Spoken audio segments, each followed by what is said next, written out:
Alright, guys. Alright, guys. So I'm back yet again, and we're finally going to be talking about another movie that I remember growing up watching, which is The Forsaken. So if you guys remember this film, it is a really crazy film because you have this one character that he's driving for a rent a car, basically, like rent a center and stuff like that, or before Uber, before all this stuff. This is 2001, and he picks up a drifter, and it's kind of weird, but then they meet this one girl and they're trying to help her, but then they later figure out she was either, drugged with something or whatever, but then they figure out after she accidentally bites one of the main character that he starts turning into a vampire, and then these rogue vampires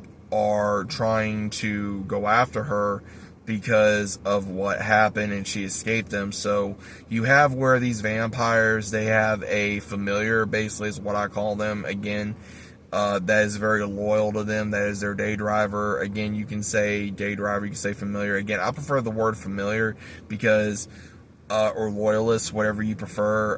Again, I got that from Blade, and that really stuck with me, of ones that are wanting to be vampires to do that, but etc. They go through this whole thing of trying to fight them off, and between the driving and then also with trying to handle all the craziness on the road and trying to get possible help. And as one of the guys says, like, it was some girl at a party that bit him, and he's been holding it off with like one of the drugs that he's taking, and he's been trying to find the one that pretty much bit him so that way he can stop it. And it's a really good story. I really do enjoy the movie. It's got a very Lost Boys meet oh man, what was that movie called? Joyride with Paul Walker.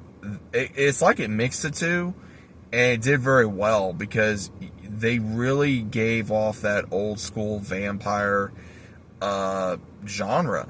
And I remember, again, they were trying to come up with different ideas for vampire movies, especially when I was growing up. And this movie, unfortunately, I think it is one of those, it's a classic, but it's an underrated classic because it really goes into the whole of what if vampires were chasing you? What if they had a weapon? What if they had vehicles? What if they had all this other than just flying or bikes or something, like we've seen in other films? And they really kind of tested the waters of what would be like if you're out in the middle of nowhere and you're driving and you got crazy vampires on your ass and they're trying to run you off the road and pretty much end you. But I like this movie. It's a good movie. I haven't seen it in a long time. I'm probably going to have to watch it again at some point. I'm kind of just remembering what I remember from the film. But if you guys have not seen The Forsaken, definitely give it a shot. And let me know what you think, because it's a good film. It should be out online somewhere. I want to say maybe Tubi, or you can get the DVD, or I'm pretty sure you can find it at either Walmart, buy it off Walmart online or Amazon or something. Again, if you have it.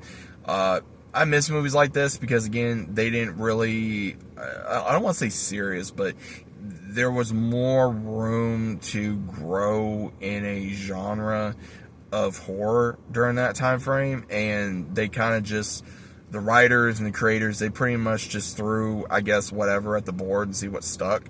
And there are some people I've known that have really adored this movie, and there's some people that I've met that has not liked this movie, which, again, is perfectly fine. But at the same time, you gotta admit, though, for its time, it wasn't a bad film. But that's my own personal opinion. So let me know what you guys think about this down in the comments. Hope you guys enjoyed. If you did, leave a like, subscribe to the channel, and I'll see you as always on the very next one.